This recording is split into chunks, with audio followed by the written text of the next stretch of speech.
الحمد لله رب العالمين، نحمده ونستعينه ونستهديه ونستغفره ونتوب إليه، ونؤمن به ونتوكل عليه ونثني عليه الخير كله. نشهد أن لا إله إلا الله وحده لا شريك له، ونشهد أن سيدنا ونبينا وعظيمنا وحبيبنا ومعلمنا محمد رسول الله. نشهد أنه بلغ الرسالة وأدى الأمانة ونصح الأمة ومحى الظلمة وكشف الغمة، وجاهد في الله حق جهاده حتى أتاه اليقين. فجزى الله محمدا خير ما جزى به نبيا عن أمته ورسولا عن قومه. اللهم صل وسلم وبارك على هذا النبي الأمين وعلى آله وصحابته الغر الميامين. والله ما خلق الإله ولا برى بشرا يرى كمحمد بين الورى. يا سيد العقلاء ويا خير الورى، يا من أتيت إلى الحياة مبشرا، وبعثت بالقرآن فينا هاديا، وطلعت في الأكوان بدرا نيرا. إن الله وملائكته يصلون على النبي، يا أيها الذين آمنوا صلوا عليه وسلموا تسليما. اللهم صل وسلم على سيدنا محمد طب القلوب ودوائها، وعافية الأبدان وشفائها، ونور الأبصار وضيائها، وقوت الأرواح وغذائها، صلاة دائمة ومستمرة إلى يوم نلقاه. اللهم افتح لنا بالخير واختم لنا بالخير. اللهم ذكرنا منه ما نسينا. اللهم تقبل منا إنك أنت السميع العليم. أعد علينا شهر رمضان أعواما بعد أعوام، وسنينا بعد سنين، راضين غير ساخطين، مجتمعين غير متشتتين، مقبولين غير مطرودين. اللهم اجعل شهر رمضان حجة لنا يوم القيامة، ولا تجعله حجة علينا. اللهم إنا نسألك بحق أسمائك الحسنى التي إذا سئلت بها أعطيت، وإذا دعيت بها أجبت، أن تيسر علينا أمورنا، أمور الدنيا والآخرة، واقض جميع حاجاتنا. اللهم استر عوراتنا وآمن روعاتنا، واغفر ذنوبنا، وتول أمورنا، وحسن أخلاقنا، وفك أسرانا، وبلغنا مما يرضيك أعمالنا، واختم لنا بالباقيات الصالحات أعمارنا. اللهم ارزقنا التلاوة وارزقنا الشهادة. اللهم ارزقنا قبل الموت توبة، وعند الموت شهادة، وبعد الموت جنة ونعيما وملكا كبيرا. يا نعم المولى ويا نعم النصير، غفرانك ربنا وإليك المصير. وصل وسلم على النذير البشير سيدنا محمد وعلى آله وصحابته أجمعين. أما بعد. Ndugu zangu Waislamu, kwanza kabisa tunamshukuru Mwenyezi Mungu kwa kutupa neema ya Uislamu. Pili, tunamshukuru Mwenyezi Mungu kwa kutujalia tukawa wafuasi wa Bwana Mtume Muhammad sallallahu alaihi wasallam. Ikiwa yule mbwa wa ashabul kahf katajika katika Qur'an, sayaquluna thalathatun rabi'uhum kalbuhum, kapata jina mpaka tunamsoma katika Qur'ani kwa kuwa tukafuatana na watu wema. Kwa nini sisi tusipate jina kwa kuwa tumekuwa wafuasi wa Mtume Muhammad sallallahu alaihi wasallam? Nilikuwa na fikra ya kuzungumza kuhusu habari ya kuja kwake na kuondoka kwake bwana mtume Muhammad sallallahu alayhi wasallam, na nitabakia katika fikra hiyo. Lakini kwa aya zilizosomwa hapa, kwa kweli sijui ni kamate zipi katika aya zilizosomwa na Sheikh Harub au Sheikh Omar Abdallah. Innal muttaqina fi jannatin wa nahar fi maq'adi sidqin inda malikin muqtadir. Au nishike ule uzi alioondoka nao sasa hivi Sheikh Omar, akituhimiza sisi tuloamini kwamba udhkuru llaha dhikran kathira. Aya zote mbili ni baharun la sahila lahu, ni bahari isiokuwa na mwisho. Na hivi ndivyo Qur'ani inavyofanya kwa ummati Muhammad. Kila ikisomwa, yukhrijuna min halatin ila halatin ukhra, inatutoa katika ulimwengu inatupeleka katika ulimwengu mwingine. Mwenyezi Mungu anasema innamal mu'minuna alladhina idha dhukira Allahu wajilat qulubuhum wa idha tuliyat alayhim ayatuhu zadatuhum imana wa ala rabbihim yatawakkalun. Huwa zinatutoa katika hali, zinatupeleka katika hali nyingine, na zinapanda imani zetu kwa Qur'an al-Karim. Innal muttaqina fi jannatin wa nahar fi maq'adi sidqin inda malikin muqtadir. Kumetajwa habari kubwa, habari ya pepo, ya kuingia katika pepo ambayo Mwenyezi Mungu Azza wa Jalla kaiandalia watu wanaoitwa muttaqun. Allahumma ja'alna minhum ya Rabb. Na hii Ramadhani imekuja ili wafanye watu wawe muttaqin. Kutiba alaykumus siyamu kama kutiba ala alladhina min qablikum la'allakum, ili mkapate kuingia peponi. Yuridu Allahu an yazra'a fi qulubina zar'an ismuhu taqwa. Mwenyezi Mungu anataka kuotesha mche katika nyoyo zetu ambao unaitwa taqwa, tukaingia peponi, kwa sababu ndio kitambulisho cha kuingia peponi. Anaulizwa Mtume, ma aktharu ma yudkhilu an-nasa al-janna, fayaqulu taqwa Allahi wa husnul khuluq. Kitu kitakachowapeleka watu peponi kwa wingi ni taqwa Allah. Innal muttaqina fi jannatin wa nahar. Aya hii Imamu Abdullah al-Wasiti rahimahullah alipofika Maka siku moja anafanya hija, aliona watu wamesongamana katika vichochoro vya nchi ya Maka. Akauliza, pana nini pale? Anasema, faqila li inna fi dhalika almakan imra'atan la tatakallamu illa bilquran. Pale mahali unapoona watu wamesongamana, yupo bibi mwanamke, yeye akisemezwa neno lolote anajibu kwa Qur'an. Ndio maana watu wamekuwa very interested, wanasikiliza. Akasema, fajanautu minha, ikabidi nimsogelee na mimi niende nikasikilize. Nilipofika kweli nikamwona bibi kila analosemezwa anajibu kwa Qur'an. Faqultu laha, mimi nikamwambia, assalamu alayki ya amata Allah, amani iwe juu yako. Nimsikilize atajibu nini? Faraddat ilayya salama qailatan salamun qawlan min rabbir rahim. Nilipomwambia assalamu alayki, yeye akanijibu salamun qawlan min rabbir rahim. Nikamuuliza, masmuki, unaitwa nani? Akaniambia, wadhkur fil kitabi Maryam. Nikamuuliza, malladhi jaa biki ila huna? Akanambia, walillahi ala nnasi hijjul baiti man istata'a ilayhi sabila. Nikamuuliza, umechukua siku ngapi katika safari yako ulokuja? Akanambia, 3 layalin sawiya. Nikawa kila ninalomuuliza kweli ananijibu kutoka katika Qur'anul Karim. Angalia watu walivyolelewa katika malezi ya Qur'an. Inna Allaha yarfa'u bihadha alkitab aqwaman wa yada'u bihi akharin.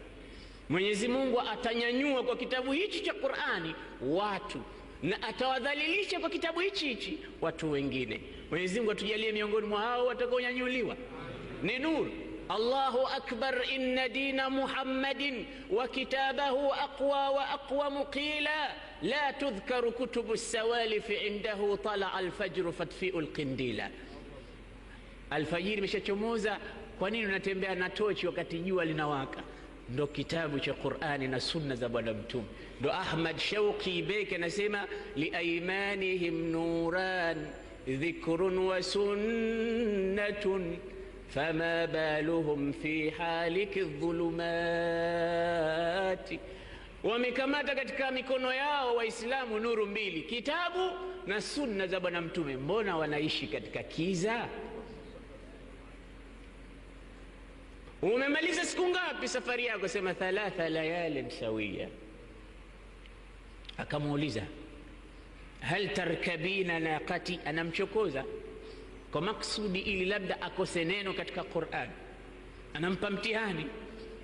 Hal tarkabina naqati, je ngamia wangu nataka kupanda nikupeleke safari zako?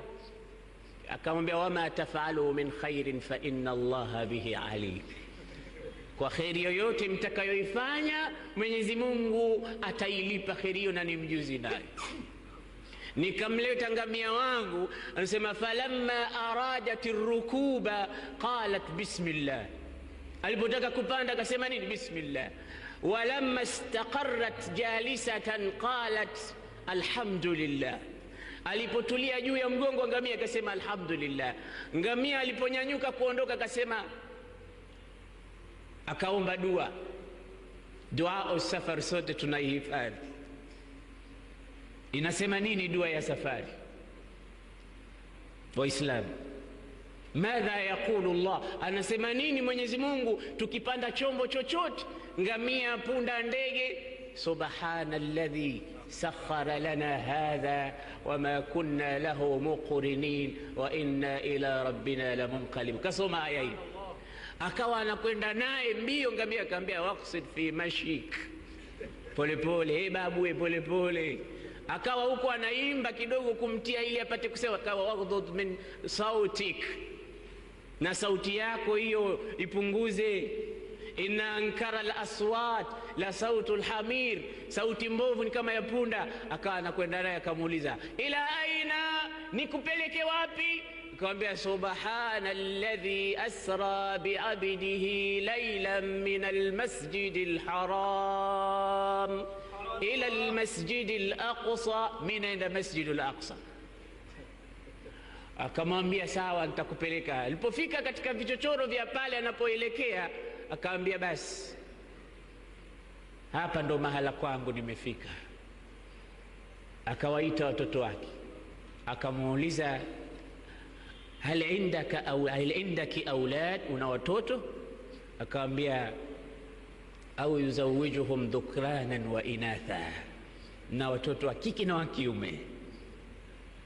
Ma asma'uhum, majina yao? Akamwambia wadhkur fil kitabi Ibrahim wadhkur fil kitabi Musa ya Daud inna ja'alnaka khalifatan fil ardi. Mwisho akamuuliza hal turidina ta'aman, unataka chakula? Akamwambia inni nadhartu lirrahmani sawma. Akamwambia sasa nimefunga mimi, sina haja ya chakula. Kisha watoto wake ako pale nyumbani, akataka kuwatuma iftari marikiti. Akasema hapa sasa nitamkamata. Je, katika Qur'ani kuna aya ya kumtuma mtu iftari? Nitamsikiliza atasema nini. Akawaita watoto wake kwamba ib'athu ahadakum biwariqikum hadhihi ila almadina falyanzur ayyuha azka ta'aman falyatikum birizqin minhu waliyatalattaf wala yush'iranna bikum ahada.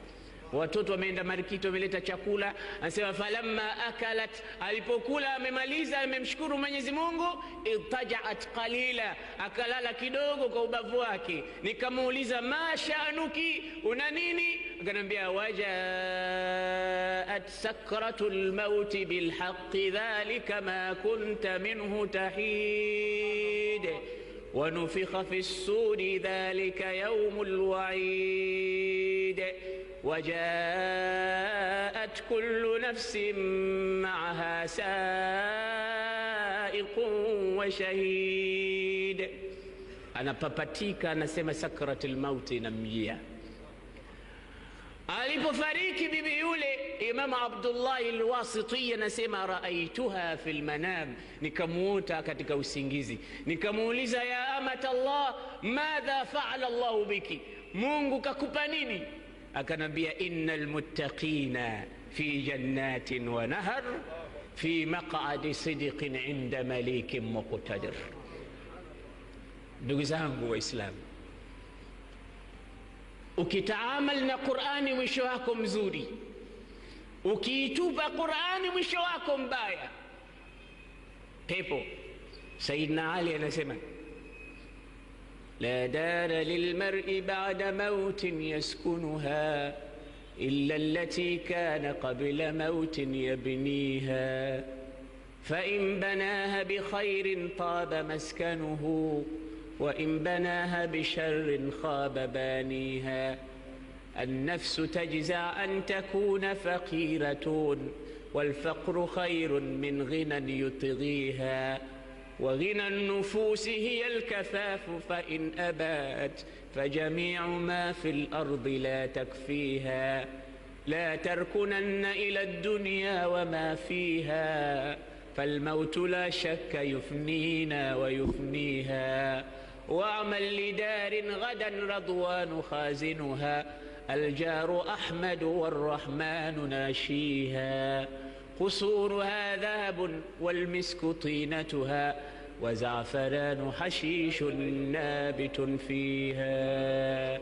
Ameisifu pepo kwamba majumba yake ya dhahabu, mchanga wake ya zafarani na nyasi zake na manukato ya kule. Jirani yako atakuwa Bwana Mtume Muhammad sallallahu alaihi wasallam. Mjenzi wa pepo hiyo ni Mwenyezi Mungu Ar-Rahman, mlinzi wa pepo hiyo ni malaika Radwan. La tarkunanna ila dunya wa ma fiha. Mbona umeipapia dunia na vilivyomo ndani yake, umeisahau nyumba hiyo?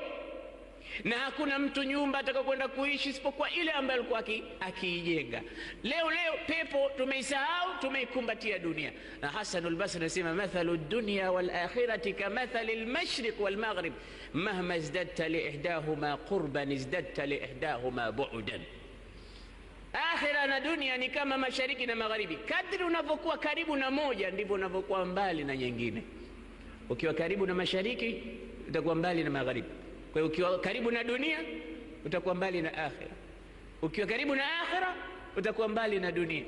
Akaelezwa tuambie zaidi thamani ya dunia, akasema awwaluha ana'un wa akhiruha fana'un halaluha hisabun wa haramuha iqabun. Hiyo dunia mwanzo wake ni shida, mwisho wake kuondoka. Cha halali chake kina hesabu mbele ya Mungu, cha haramu chake kina madhambi. Man iftukira fiha, atakayekuwa fukara ndani ya dunia, hazun, anahuzunika. Wa man istughniya fiha, atakayetajirika katika dunia, iftutin, kapewa mtihani. Katika kila hali bado hujatoka katika dunia. Uwe fukara ni mtihani, uwe tajiri ni mtihani, uwe nacho ni mtihani, usiwe nacho ni mtihani. Kiwe cha halali ni mtihani, kiwe cha haramu ni mtihani. Uwe mzuri wa sura ni mtihani, hata ukiwa mbaya wa sura ni mtihani. Mmoja katika watu alikuwa Mwenyezi Mungu kampa sura, watu wanaiona mbaya.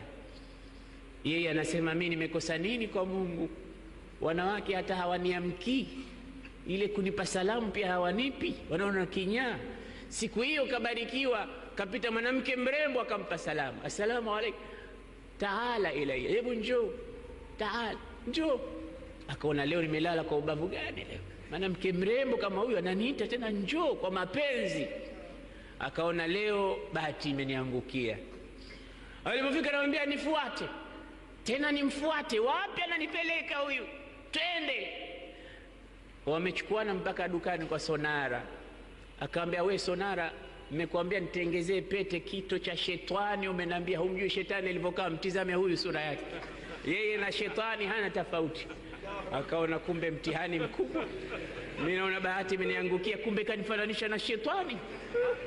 Sasa ukiwa mzuri wa sura mtihani upo vile vile. Sayyidina Yusuf zawarawadatu allati huwa fi baytiha an nafsi wa ghallaqat al abwab wa qalat hayta lak qala ma'adha Allah.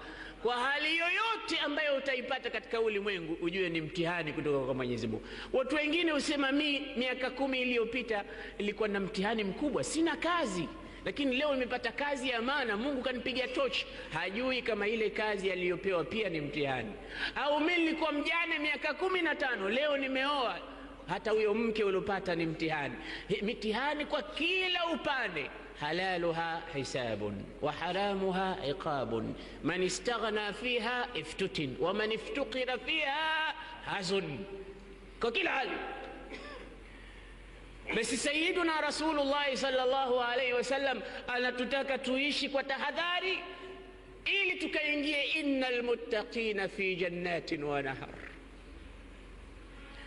ليعلم الإنسان أن الموت مسرعه والتراب مضجعه والدودة أنيسه والمنكر والنكير جليسه وتحت الأرض موطنه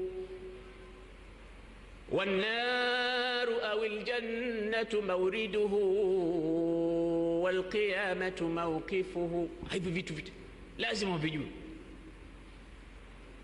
ليعلم الإنسان أن الموت مسرعه, lazima mtu ajue kwamba siku moja ataondoka katika ulimwengu. Wadudatu anisuhu, na wale watakaomliwaza katika kaburi ni wadudu watakaoula mwili wake mpaka mifupa. Wa munkarun wan nakiru jalisuhu, na munkar na nakiri ndio watakaokuja kuzungumza naye, ima mazungumzo mabaya au mazuri. Na kama mbaya wanasema wanayo mitraqa, nyundo, wakikuuliza man rabbuka ukisema la adri, wanasema wayadribuna ra'saka bimitraqatin law duriba biha aljabal la sara turaban. Wanakupiga nyundo ambayo ingepigiwa jabali kubwa lingekuwa mchanga lote, kwa kuwa umeshindwa kujibu man rabbuka. Kilichokufanya usiweze nini? Umevamia dunia, mali kakulevya, ulimwengu kakuhadaa, na Mungu katangaza asikughuri yule mwenye kughuri. Ya ayuha nas inna wa'da Allahi haqq fala taghurrannakum alhayatu ad-dunya wala yaghurrannakum billahi algharur. Tena kila ukiona dunia kumbuka aya 2 katika suratu Yunus na katika suratul Kahf. إنما مثل الحياة الدنيا كماء أنزلناه من السماء فاختلط به نبات الأرض مما يأكل الناس والأنعام حتى إذا أخذت الأرض زخرفها وزينت وظن أهلها أنهم قادرون عليها أتاها أمرنا ليلا أو نهارا فجعلناها حصيدا كأن لم تغن بالأمس كذلك نفصل الآيات لقوم يتفكرون. ثم ماذا؟ واضرب لهم مثل الحياة الدنيا كماء أنزلناه من السماء فاختلط به نبات الأرض فأصبح هشيما تذروه الرياح وكان الله على كل شيء مقتدرا. المال والبنون زينة الحياة الدنيا والباقيات الصالحات خير عند ربك ثوابا وخير املا. Mwenyezi Mungu Azza wa Jalla anasema ni kama mfano wa maji tu yaloshuka mawinguni yakatengeza mimea ikawa vizuri, ikhdarat, kila kitu kikawa kizuri, alafu baadaye kila kitu kikaondoka. Na wewe ni kijana una magugu, baada ya muda mchache na wewe utaondoka katika ulimwengu. Ukitamaka kwamba ndio vizuri umemiliki dunia, ndio unaondoka. Kila kitu kitaondoka katika ulimwengu. Sasa ukighurika na dunia unasema sakranun bihubbi dunya ashaddu min sakranin bikhamriha. Mlevi wa mapenzi ya dunia ulevi wake hautoki, bora mtu alolewa pombe ya dunia anaweza kutubu siku moja akarudi kwa Mungu. Lakini umeelewa mapenzi ya dunia, huwezi kutoka mpaka siku ya kutolewa roho. Ndio unaona dunia kumbe imekuhadaa. Mali kwa nini imekufanya hivyo? Ulwa, mtihani huu ndugu zanguni. Leo pesa tukiiona tunaiambia iyyaka na'budu wa iyyaka nasta'in. Nabii Isa alikuwa na kijana wake anaandamana naye katika kazi za dawa. Siku moja walisafiri wakachukua mikate mitatu, wakamwambia hii mikate tutakula wakati wa safari yetu. Baadaye wamepata usingizi, ule kijana akachukua mkate mmoja akaula bila kumwambia Isa. Baada ya muda mchache Isa alipoamka akamwambia lete chakula tule, akaona mikate miwili, akamwambia mbona ni miwili, ilikuwa mitatu? Akamwambia wallahi billahi tallahi ilikuwa miwili tu.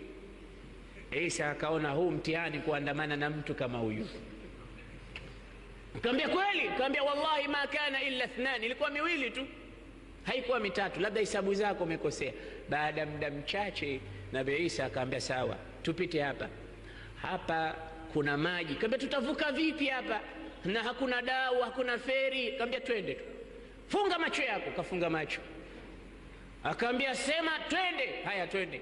Wamepita, wameanza kutembea juu ya maji. Katikati ya maji akamwambia iftah ainaik, fungua macho. Kafungua macho, akajiona anatembea juu ya maji. Akasema subhanallah, namshi ala ma'il, tunatembea juu ya maji. Akamwambia naam, walladhi araka hadhihi almu'jiza, na kuapia kwa yule aliyokuonyesha miujiza hii.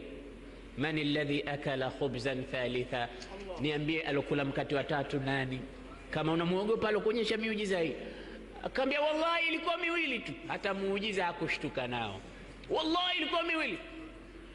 Isa akaona huyu bado, twende. Wamefika mahali wamepata ghazali, wamemchinja paa, wamemchoma, wanataka kula. Isa akamwambia subiri, akampapasa yule. Baadaye akanyanyuka ghazali, akamwambia qum biidhnillah, simama nenda kwa idhni ya Mungu. Ghazali akasimama akaenda. Akamwambia la, ilikuwa tule, sasa hivi imesimama imekwenda. Akamwambia walladhi araka hadhihi almu'jiza man alladhi akala khubzan thalitha, niambie alikula mkate wa tatu nani? Akasema wallahi ilikuwa mikate miwili tu.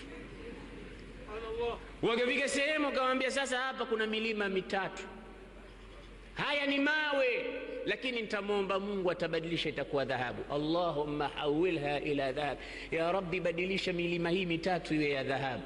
Fatahawalat ila dhahabin, yote kabadilika ikawa dhahabu.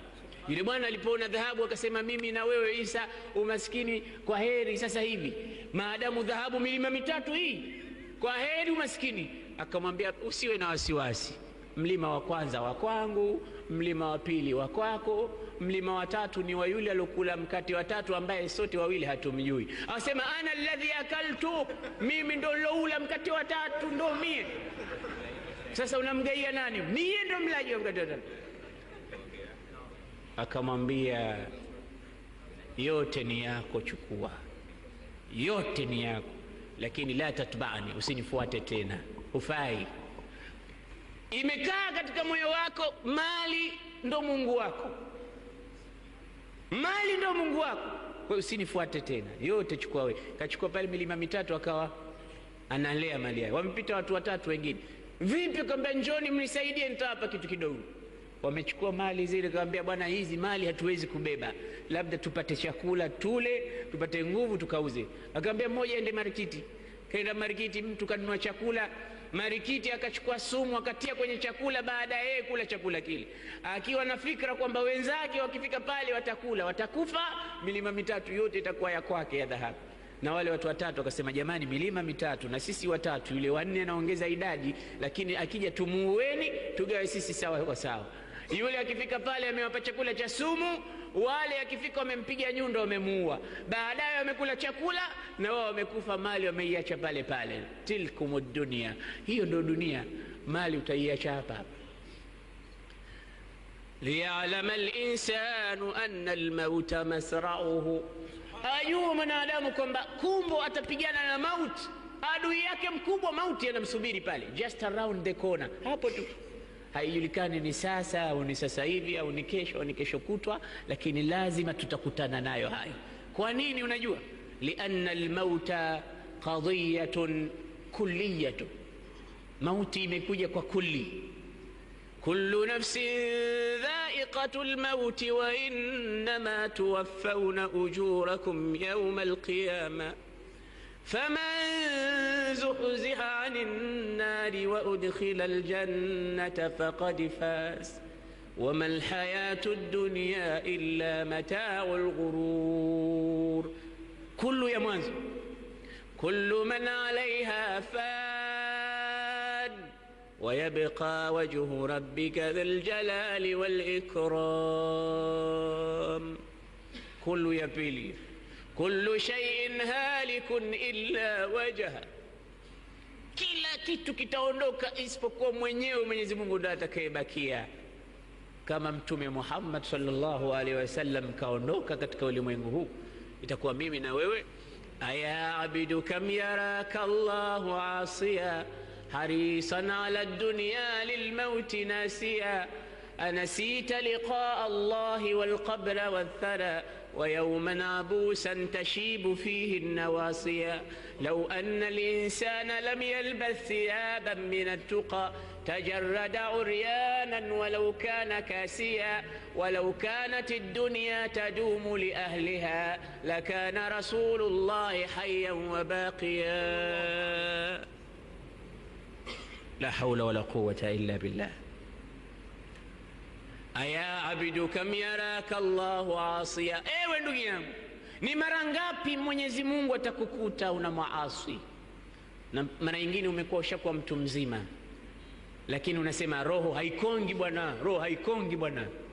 Tuko hapa tunapiga pasi roho zetu, tunatia macho nuru hapa, roho haikongi bwana.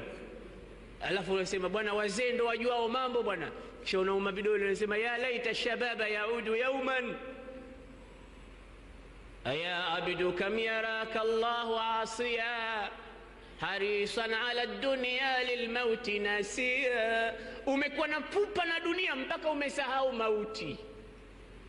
Anasita liqaa Allahi walqabra walthara. Je, umesahau kukutana na Mola wako siku ya Kiyama? Umesahau kaburi? Umesahau mchanga utakoekwa juu ya kichwa chako?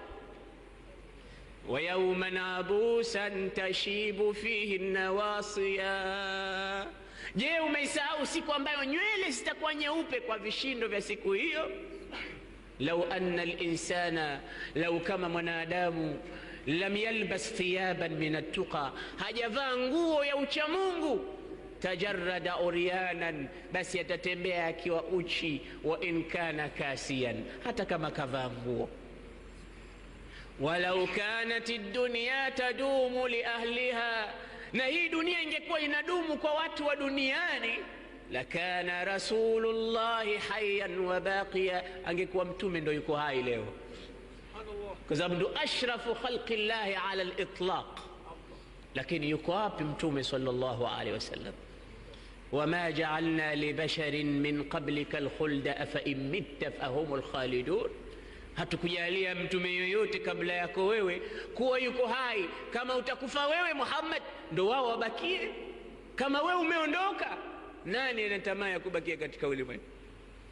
liya'lama al-insanu anna al-mauta masra'uhu wal-qabra madja'uhu. Mahala pako pa kulala itakuwa kaburini, na tena watakuletea mto sio wa sufi wala wa hariri, ni mto wa jiwe au dongo.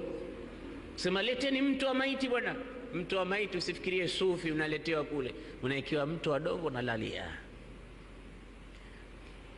Juu yake wanakufunika na ubao, kisha wanakumiminia michanga. akhrajuni min ad-dunya fawa asafa ala rahilin bila zadin yuballighuni sallu alayya salatan la ruku'a laha ولا سجود لعل الله يرحمني صلوا علي صلاة لا ركوع لها ولا سجود لعل الله يرحمني. Wanasema atanisalia mtu sala isiyokuwa na sujud wala rukuu, huenda Mwenyezi Mungu akanirehemu. wa auda'uni ila al-mihrabi wansarafu nahwa al-imami thumma jaa yuwaddi'uni وأنزلوني إلى القبر على مهلين وأنزلوا واحدا منهم يلحدني. wakamchusha mmoja, mwekee mto, wakamwekea mto.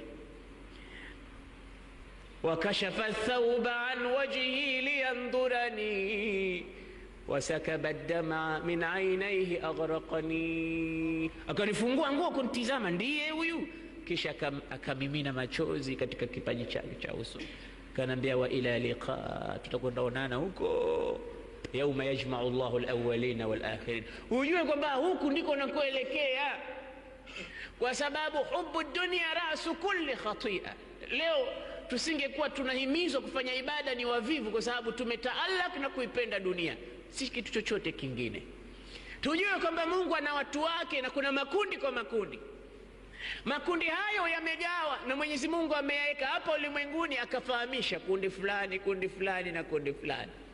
na Mwenyezi Mungu atujalie katika makundi mema. makundi gani?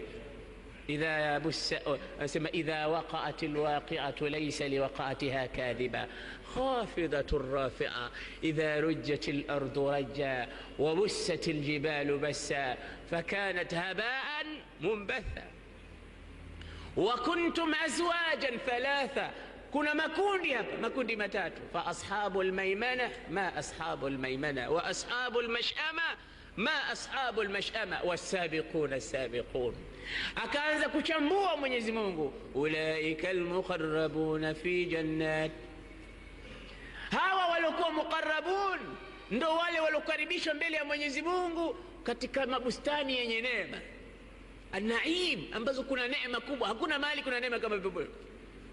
sullatun min al-awwalin wa qalilun min al-akhirin على سرر موضونة متكئين عليها متقابلين يطوف عليهم ولدان مخلدون بأكواب وأباريق وكأس من معين لا يصدعون عنها ولا ينزفون وفاكهة مما يتخيرون ولحم طير مما يشتهون وحور عين كأمثال اللؤلؤ المكنون جزاء بما كانوا يعملون لا يسمعون فيها لغوا ولا تأثيما إلا قيلا سلاما سلاما وأصحاب اليمين ما أصحاب اليمين في سدر محضود وطلح منضود وظل ممدود وماء مسكوب وفاكهة كثيرة لا مقطوعة ولا ممنوعة وفرش مرفوعة إنا أنشأناهن إنشاء فجعلناهن أبكارا عربا أترابا لأصحاب اليمين ثلة من الأولين وثلة من الآخرين وأصحاب الشمال ما أصحاب الشمال في سموم وحميم وظل من يحموم لا بارد ولا كريم إنهم كانوا قبل ذلك مترفين. hizi ndo asnaf thalatha. وكنتم أزواجا ثلاثة أصحاب اليمين وأصحاب الشمال والسابقون السابقون. اللهم اجعلنا من السابقين السابقين. مش وسورة الواقعة فلولا إذا بلغت الحلقوم وأنتم حينئذ تنظرون ونحن أقرب إليه منكم ولكن لا تبصرون فلولا إن كنتم غير مدينين ترجعونها إن كنتم صادقين. فأما إن كان من المقربين فروح وريحان وجنة نعيم وأما إن كان من أصحاب اليمين فسلام لك من أصحاب اليمين وأما إن كان من المكذبين الضالين فنزل من حميم وتصلية جحيم إن هذا لهو حق اليقين فسبح باسم ربك العظيم. سبحان الله. Sasa chagua mwenyewe mwanadamu, unataka kuwa katika ashabul maimana au ashabul masham, au unataka kuwa katika as-sabiqun as-sabiqun, au unataka kuwa katika ad-dallin al-mukadhibin. Sasa choice ni yako mwenyewe. Inna hadainahu as-sabila imma shakiran wa imma kafura. Mwanadamu tumemuonyesha njia mbili, njia ya kushukuru iko wazi na njia ya kukufuru iko wazi, lakini bado mwanadamu anasema mimi nataka dunia, hata akhira yangu iwe mbaya kiasi gani, lakini dunia ikiwa nzuri kwangu mimi sijali. Bwana unaharibikiwa, potelea mbali. Anasema nuraqi'u dunyana bitamziqi dinina. Dunia imefananishwa kama nguo mbili. Nguo moja ni akhira, nguo ya pili ni dunia. Sasa wewe nguo unayoipenda zaidi ni ile moja ya dunia. Ukialikwa darsa unavaa hiyo, ukialikwa harusi unavaa hiyo, kukiwa na khitma unavaa hiyo, kukiwa na shughuli zozote unavaa hiyo, kwa sababu watu wanakuambia unakuwa smart ukivaa nguo hiyo, unapendeza, kwa hiyo unaipenda. Matokeo nguo inaovaliwa sana uchakaa, inachanika. Sasa ikichanika kule kabatini kwako kuna nguo nyingine bado mpya umeiweka, kwa sababu hiyo huipendi. Hiyo ndo akhira. Kwa hiyo ikichanika unakwenda kukata kipande katika ile nguo ambayo huivai, unabandika pale palipokuwa pamechanika. Siku ya pili inachanika upande mwingine, unaenda kukata tena kipande, unabandika pale. Siku ya tatu imechanika huku mbele, unachukua tena unakata, unabandika pale. Ukitahamaka ile ulioivaa haipo na ile ulioiweka akiba pia haipo. sanuraqi'u dunyana bitamziqi dinina fala dinun yabqa wala ma nuraqi'u. Sisi tunaichana dunia, tunaichana akhira, tutie kiraka dunia, kwa sababu tushatumia sana dunia mpaka imekuwa mbovu. Suruali hii imeoza sasa, haina tena kiraka. Wapi? Nguo ile tunachukua, tunachana, tunabandika. Tutahamaka, tutakosa dunia na akhira zote mbili, tutakwenda kwa Mungu sifrul yadain, hauna kitu.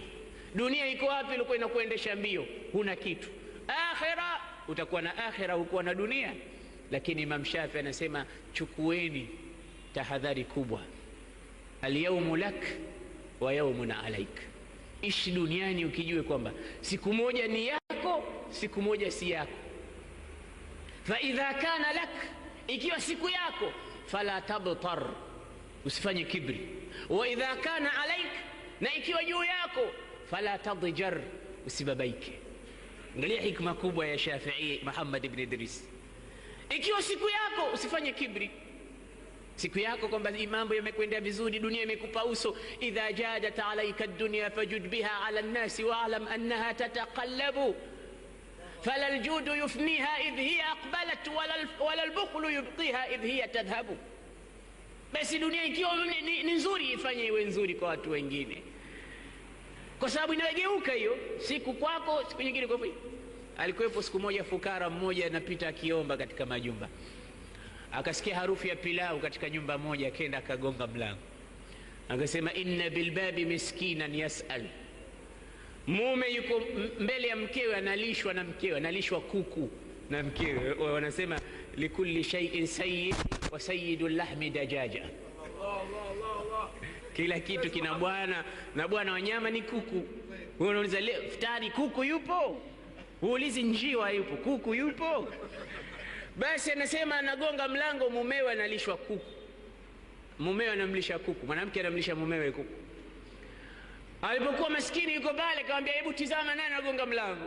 Akamwambia mume wangu yuko mtu maskini anaomba. Akamwambia mwachie, nipe ile bakora yangu. Si anataka kuku, yeye nitampa kuku fresh sasa hivi. Katoka na bakora, akamcharaza nao, akamchara. Akamwambia hukuona nyumba ya kuomba isipokuwa hii? Watu wote huko hukuona mwingine wakuja kuomba isipokuwa hapa? Siku zinapita, huyu bwana akafukarika, naye akawa fukara. Yaumun lak wa yaumun alaik. Amekuwa fukara mpaka mke kamkimbia, kwa sababu idha qalla malul wajh, idha qalla malur rajul, idha shaba sha'ru al-'abdi au qalla malu falaysa lahu fi wuddihinna nasibu. Mshairi mmoja anasema nywele za mwanamume zikiwa nyeupe au mfuko ukiwa hauna kitu, basi hana fungu katika mapenzi ya wanawake. Ikiwa mwanamke anakupenda, basi tizama, kuna vitu viwili. mara nyingi sana, ima mfuko umejaa au bado ni shababu rijali mzuri, kijana una nguvu, lakini mfuko hauna kitu na nywele ni nyeupe, unakimbiwa. Ndio idha shaba sha'ru al-abdi au qalla maluhu, nywele zimekuwa nyeupe au mali hamna, falaisa lahu fi wuddi nisa'i nasibu, ana fungu. Wenyewe wanasema bwana, hapa hapendwi mtu, anapendwa pochi, anapendwa pochi, hapendwi. Maana yake nini? Pesa ndo zile. Ndio anasema innal ghaniya wa in takallama bil khata qalu asabta wa saddaqu ma qala wa idha al faqir asaba qala akhta'ta ya hadha wa qulta dalala.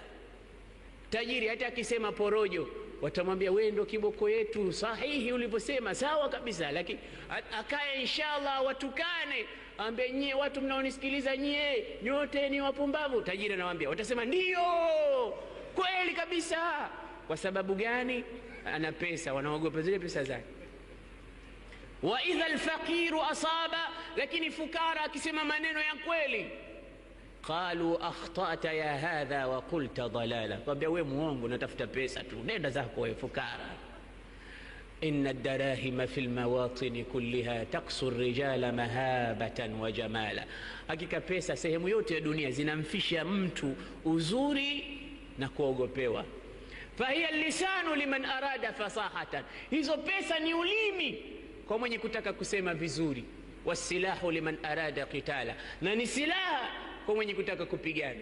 Nasema fasahatu Hassan wa khatt ibn Muqlat, hikmatu Luqman wa zuhd ibn Adham, law ijtama'na fi shakhs wa kana ash-shakhs muflisan idha nudiya alayhi la yuba'u bidirham. Mtu awe na ufasaha kama wa Hassan ibn Thabit, awe na hikma kama ya Luqman, awe na mkono mzuri wa kuandika kama wa ibn Muqlat, awe na zudi kama Ibrahim ibn Adham, lakini awe fukara, hata akiuzwa markiti hanunuliwi hata kwa dirhamu moja, kwa sababu yeye ni nani? Ni fukara. Basi akabadilika yule bwana akawa fukara, mke akamkimbia. Huna kitu, nakuja hapa mume masuruali tuna mashati, huna kitu. Anamkimbia. Alipomkimbia akaenda kaolewa na mume mwingine tajiri. Amekuwa na yeye tajiri yule, siku hiyo anakula kuku na mkewe. Huyu mke sasa amepata mume mwingine tajiri, anamlisha kuku mumewe, anagonga mlango fukara. Akamwambia inna bilbabi miskinan yasal, jamani nataka sadaka. Yule mume anamwambia mke wangu katizame nani anagonga mlango. Akifika anamwambia miskini, yuko fukara. Akamwambia fukara, akamwambia chukua huyu kuku mpelekee, kuku mzima huyu mpelekee. Yule mke kachukua kuku kampelekea, anarudi pale analia. Analia. Mume anamuuliza ama lima tabki, unalia nini mke wangu? Atabkina min ajli dajajatin tasaddaqna biha, unalia kwa sababu ya kuku tumemtoa sadaka? Mimi mumeo na mapesa, kuku wangapi unawataka? Akamwambia la, sili hivyo mume wangu, lakini atadri mani sa'il, unajua nani alikuja kuniomba? Akamwambia la. Akamwambia huwa zawji al-awwal, ni mume wangu wa kwanza, yule alikuwa kigogo, kafukarika mpaka kawa katika hali ile, anamkumbuka.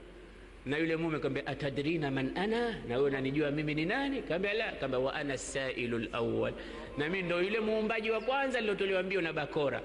Mungu amebadilisha, yeye ndio amekuwa fukara, tajiri amekuwa maskini, maskini kawa tajiri, tajiri kawa maskini. قل اللهم مالك الملك تؤتي الملك من تشاء وتنزع الملك ممن تشاء وتعز من تشاء وتذل من تشاء بيدك الخير إنك على كل شيء قدير تولج الليل في النهار وتولج النهار في الليل وتخرج الحي من الميت وتخرج الميت من الحي وترزق من تشاء بغير حساب يوم لك ويوم عليك فإذا كان لك فلا تبطر وإذا كان عليك فلا تضجر. Dunia hii si chochote, si chochote, si lolote. Waislamu tufanye bidii ndani ya mwezi mtukufu wa Ramadhani, tuwe minal muttaqin, tutubu hasa katika 10 hili la maghfira. Wewe kijana, hata kama ulikuwa nani kwa madhambi, sababu kuna wengine hujisifu kwa dhambi za zamani. Mimi nilikuwa kiitwa kifagio, anajisifu mbele ya wenzake, mimi ndo nikiitwa kifagio cha mtaa, mimi hivi mimi. Hata kama ulikuwa kweli kifagio cha mtaa, tubu ila Allah, rudi kwa Mwenyezi Mungu katika mwezi mtukufu wa Ramadhani, na Mungu atakusamehe dhambi zako zote. قل يا عبادي الذين أسرفوا على أنفسهم لا تقنطوا من رحمة الله إن الله يغفر الذنوب جميعا إنه هو الغفور الرحيم. توبوا، rudi kwa Mwenyezi Mungu. Ndio maana Abu Nawasi alipokuwa yeye amekuwa wakua, anamuomba Mungu, anasema rabbi in kathurat dhunubi kathratan falaqad alimtu anna afwaka a'zamu. Ya Rabbi, hata dhambi zangu zikiwa nyingi kiasi gani, nimejua sasa kwamba msamaha wako ni mkubwa kuliko dhambi zangu, mkubwa. In kana la yarjuka illa muhsinun, kama hawatarajii isipokuwa wema kwako wewe ya Rabbi, faman dha alladhi yarju wa yad'u almujrimu, huyu mwenye madhambi akamuombe nani, akatafute Mungu gani? Basi nimekuja kwako ya Rabbi, ad'uka ya Rabbi kama amartani mutadarri'an, nakuomba ewe Mola kama ulivyoniamrisha, tena nanyenyekea. Fa irradadta yadi faman dha alladhi yarhamu, ukinirudishia mkono ukasema sikupi, nani atakayenirehemu ya Rabbi? mali ilayka wasilatun illa arraja'u wa afuka aljamilu thumma inni muslimu, sina njia ya Rabbi isipokuwa nataka rehema zako na amali zako, na mimi ni Muislamu sio kafiri, ya Rabbi nirehemu. Anambembeleza nani? Mwenyezi Mungu amsemee dhambi zake. Na mwingine sema qasadtu baba arraja wan nasu qad raqadu wa bittu ashku ila maulaya ma ajidu wa qultu ya amali fi kulli naibatin ya man alayhi likashfi ad-durr a'tamidu ashku ilayka umuran anta ta'lamuha ma li ala hamliha sabrun wala jaladu laqad madadtu yadi bidh-dhulli muftaqiran ilayka ya khayra man muddat ilayhi yadu fala taruddannaha ya rabbi khaibatan fabahru judika yarwi kulla man yaridu. Ukimbembeleza hivyo Mwenyezi Mungu atakusamehe dhambi zote, zitafutwa. Sataftahu safhatan jadidatan ma Allah, utafungua ukurasa mpya wa maisha yako. Mwenyezi Mungu atujalie min alladhina yastami'una alqawla fayattabi'una ahsana. Wanasema khairul kalami ma qalla wa dalla. Hapa inshallah tutakoma. Tumombe Mwenyezi Mungu atusamee makosa yetu, atakabali saumu zetu. Na washukuru nyote kwa kukaa mkanisikiliza, na wale wote ambao wameandaa rihla hii na safari hii, Mwenyezi Mungu awajaze kila la kheri. Atujalie sote ni katika ummati Muhammad watakaokuwa majirani na bwana mtume kesho siku ya kiyama. أقول قولي هذا وأستغفر الله لي ولكم ولسائر المؤمنين والمؤمنات والمسلمين والمسلمات فاستغفروه فيا فوز المستغفرين ويا نجاة التائبين. والسلام عليكم ورحمة الله وبركاته.